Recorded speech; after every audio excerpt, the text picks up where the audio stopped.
Pro Shot system come in and talk to us about shooting. I know we have a lot of questions about how we want to shoot the ball and the techniques. These guys have it down to a science, and I have no doubt if you start this early enough and work on it well enough, there's no reason why you couldn't be a 50% three-point shooter in games. So let's start over here with Miguel and talk about the foundation. Now, what I always talk about is when the ball is in the air, you're in the air. And that means we do a thing called a hop.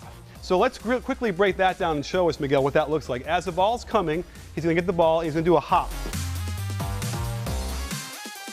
Good, you see that? Now from this position, he can do anything he wants. Shot fake, and drive. He has either pivot foot he wants to use, which is the beauty of this thing. In the past, you might have been taught to step in. Well, if you step in, you only have one foot as your pivot foot. You're going to have to go this way or across your body to go. And the defense knows this. When you do the hop, you can go either way. You can step with the right or you can step with the left. So it's very, very versatile. His feet are already square to the basket. Most players, if they're not trained right, will face the ball, right? So show them that. Now try and do a hop when you start like that. Right? Either that's a travel or you're turning in the air. It's all a mismatch. There's no reason why you can't play the game of basketball by turning your neck, right? So watch, he just turns his neck and he has to turn an upper body and boom, ready to go. That's the hop, the first part. You do that kind of preparation, you're already way ahead of the game. The second thing we talk about is the turn. So get the ball back on top. Let's watch the hop again. Here's the hop. Now watch how he ends up when he's facing the ball, the basket. His feet are turned toward his weak side hand. Now Miguel, tell us a little bit about what that does when you have a turn with your feet. It pretty much aligns your hip and your shoulder right in the middle of the basket and stuff. Okay, you have a lot of guys who have trouble keeping their elbow in. And we talk about stretching and yanking and doing all this stuff. Well, I tell you, the turn solves almost all those problems. I even think that Brewer, which one is it, Ronnie? Right. Ronnie Brewer, if he did this, would probably benefit the most because he thinks he can't do it because he hurt his wrist and his elbow, the whole thing. I think it's the turn would help him. So we have the hop and the turn.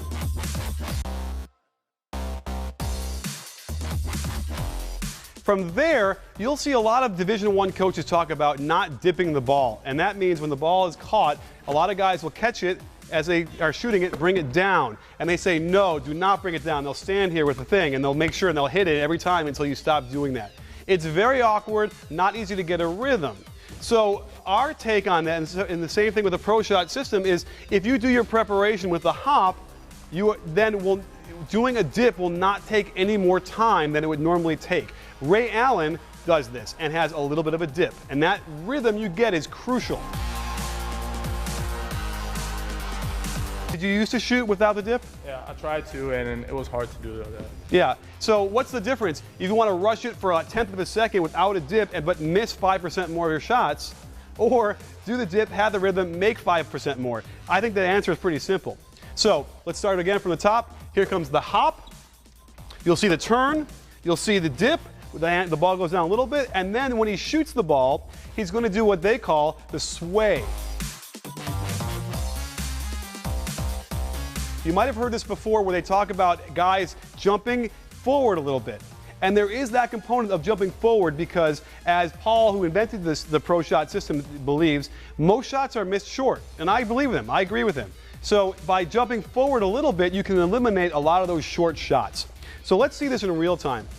There's the hop, turn, dip, and sway. Beautiful.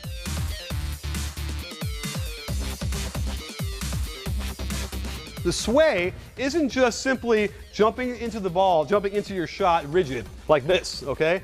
The sway, show us, Miguel, when the sway happens, talk about what's happening with your hips and your body. Well, pretty much what's happening, your feet are going forward, and then your left shoulder is going back, and then you're aligning your right shoulder in front of the basket and stuff. So it makes you relax a little bit. Great. So the whole key here that we've seen is when guys get too tense in their shoulders, they don't shoot very well. Obviously, the shot needs to be as smooth as it can be. And when you see guys coming up there and muscling it and shooting it, you're never going to be consistent with that. So the sway part of this is a bit of a bend in the waist as you sway. So the legs kick out forward. You can kind of pretend like you're Michael Jordan.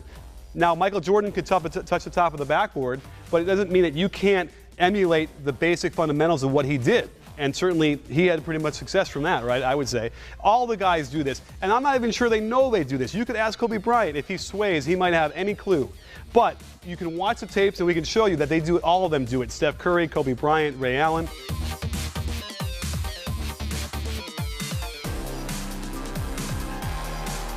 So here comes the ball. Hop, turn, dip, sway, splash. Beautiful. So that is how we shoot this shot, and I hope you guys